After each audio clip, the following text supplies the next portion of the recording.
Daripada siapa? Jap, banyak sangat soalan. So pergi yang ni Fad. Yang ni saya baca yang first dululah.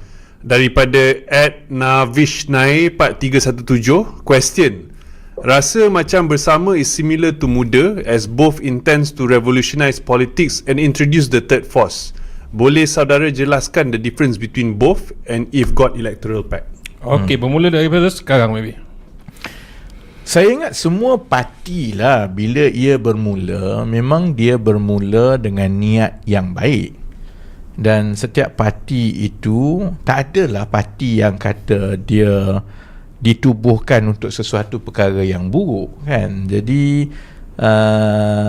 dari segi itu memang bila ada parti-parti baru, contohnya bila muda ditubuhkan dahulu, orang pun cakap muda ni sebenarnya lebih kurang macam PKR je, multiracial, progresif, kan. DAP pun kata lebih kurang sama je. Jadi bila ada bersama, memang kita tak boleh nak elakkan lah soalan-soalan begitu. Tapi produk, saya bagi contoh kan, kalau kita ambil burger lah kan, memanglah semua burger tu ada roti, ada patty dia, beef patty di tengah kan. Tapi ada burger yang orang rasa lagi bagus daripada burger yang satu lagi. Because finally the devil is in the details. Dan details itu kalau lihat kepada muda, pembawaan muda itu lain. Muda tumpu kepada bandar, dan oleh kerana muda terlalu tumpu kepada kumpulan muda, dia memang ada kekangan untuk menjadi lebih nasional. Itu adalah antara perkara-perkara yang kami pertimbangkan supaya kita tidak mengulang. Dah 90 saat. Okay, very quickly supaya kita 20 saat tidak 20 saat supaya kita boleh buat yang lebih baik daripada parti-parti progresif yang ada sebelum ini. Sebab itu beza utama bersama dengan muda ialah bersama tidak akan masuk dengan mana-mana gabungan politik, sedangkan muda sebelum ini pernah mencuba dengan PH, dengan PN pun sekejap ada, dengan maksudnya ada kolaborasi, kemudian dengan IPR kan, dan bersama tidak akan ada any coalition dengan mana-mana parti politik. 2 minit juga. 2 minit juga. Okay, so YB, soalan seterusnya daripada Henry Lau. Selamat berpodcast YB. Saya ada soalan mengenai surat YB yang bocor menegur Anwar Ibrahim pada tahun 2019. Itu adakah betul YB? Atau ia hanya naratif dicipta oleh pihak tertentu? Itu soalannya. Ya, betul. Memang surat tu panjang, lebih kurang 10 muka surat. Jadi saya sebenarnya masa itu dah mula nampak bibit-bibit yang ada sekarang. Maksudnya Datuk Seri Anwar ada masalah dengan orang-orang di keliling dia, terutamanya Farhash lah kan. Dan pada masa itu Datuk Seri Anwar mengambil pendirian untuk berbaik-baik dengan geng-geng yang akhirnya membuat Sheraton move. Saya dah sebut daripada awal, Datuk Seri mereka akan lari dan mereka akan bawa kerajaan ini turun. Jadi you need to be decisive, dan kita tak boleh nak accommodate dia orang ini. Tapi dia memang tak setuju dengan saya lah. Jadi saya pun dah malas nak bergaduh dengan dia. Saya pun memang dah buat keputusan masa itu untuk bersara terus daripada politik. I've done my job. Kerajaan dah bertukar. Dia pun dah jadi PM in waiting. Jadi saya tulislah 10 muka surat. Surat itu saya rasa akhirnya pergi kepada kaki tangan dia dekat pejabat lah. Mungkin Farhash, mungkin orang lain.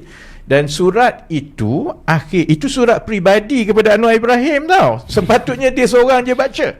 Surat itu akhirnya di-scan, kemudian masa pemilihan 2022 dibocorkan muka surat tertentu untuk menunjukkan kononnya saya kurang ajar dengan Anwar Ibrahim. Tapi dia ada kesan yang berlainan kerana bila orang baca, orang kata, "Lah, Raf dah cakap awal pun, kau tak nak dengar."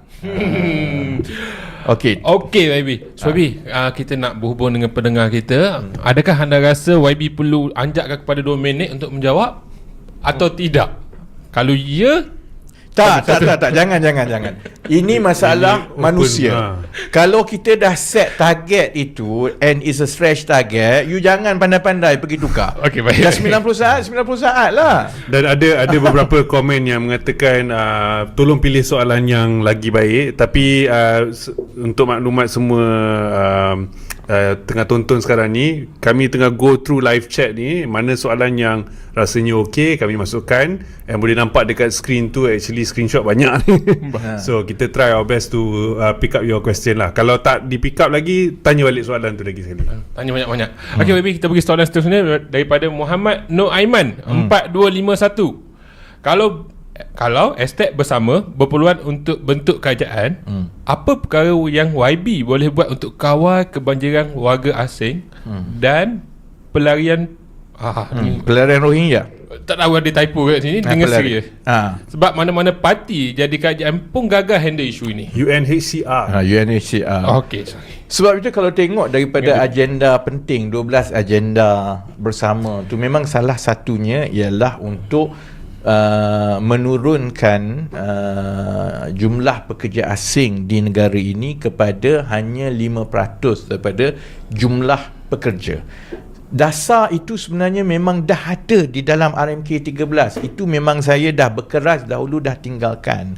Malah semasa saya Menteri Ekonomi dahulu pun, memang kita dah buat dasar-dasar yang mula mengawal pekerja asing. Tapi memang dia akan ada pushback lah. Kerana ada orang tak suka, ada orang bagi alasan, dan perkara itu mencabar status quo, nanti takut orang marah kan. Jadi kalau bersamalah ditakdirkan satu hari nanti, tak kisahlah pilihan raya umum yang mana menjadi kerajaan, memang agenda untuk mengurangkan pekerja asing itu memang perlu berlaku, kerana ia salah satu perkara struktur yang menyebabkan gaji tak naik, yang menyebabkan kita kekal dalam ekonomi bernilai rendah. Yang pasal UNHCR tu, itu jauh lagi rumit. Sebab Malaysia bukan penandatangan UNHCR. Jadi kita dalam negara kita tidak wujud pelarian mengikut tafsiran UNHCR. Tetapi pada masa yang sama, kita juga tidak boleh untuk hantar mereka pulang, kerana itu akan menimbulkan masalah utama dari segi imej kerajaan di peringkat antarabangsa dan PBB. Jadi kita sangkut. Okey, lebih 10 saat. Tak apa. So YB, soalan seterusnya.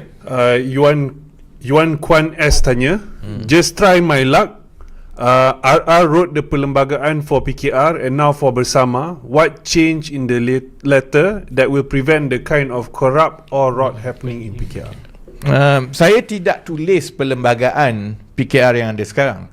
Perlembagaan yang ada sekarang ini, pengurusi jawatan kuasa yang menulisnya ialah Datin Paduka Tan UQ dalam tahun 2014. Saya adalah Setiausaha Agung pada ketika itu dan saya mengendalikan proses lah. Jadi sebab kita dah faham bukan saja perlembagaan PKR, tapi kita faham budaya politik Malaysia yang ada, sebab itu perlembagaan bersama yang kita akan kemukakan nanti kepada ROS yang baru, memang dia tidak mengambil model parti-parti politik yang ada di negara kita. Jadi strukturnya itu kena tukar. Sebab itu saya kata dia perlu jadi flat structure. Kerana bila flat structure itu, dia tidak ada cawangan, dia tak ada bahagian. Unit yang paling bawah pun adalah hanyalah negeri. Kerana struktur-struktur inilah yang mewujudkan warlord. Dia akan kata, kalau tak ada saya di bawah ini, ataupun saya dah berbelanja macam-macam, kalau tak bagi saya sekian-sekian projek, itu sekian-sekian, maka saya tak sokong you.